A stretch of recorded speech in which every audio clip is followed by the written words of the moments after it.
Bilang isang aktibong hakbang upang matiyak ang kaligtasan ng mga estudyante sa lungsod, isinagawa ng Butuan City Police Office ang consultative meeting on the improvement of school security measures. Sa ilalim ng temang Strengthening Police-School Partnership for Safe and Secure Learning Environment, pinagsama-sama ng naturang aktibidad ang mga opisyal ng kapulisan at mga lider ng edukasyon sa Butuan upang talakayin at tugunan ang mga umuusbong na usapin hinggil sa seguridad.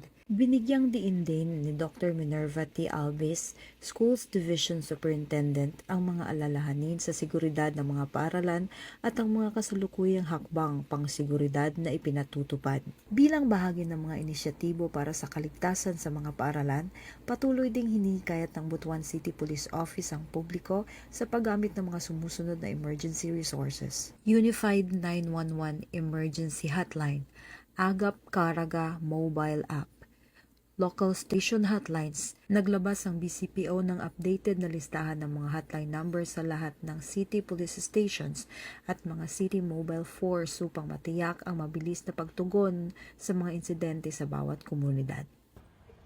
Mula dito sa Police Regional Office 13, ako ang inyong PNN News Correspondent, Police Staff Sergeant Iris Joy Laureto, alagad ng batas, tagataguyod ng balitang pulis.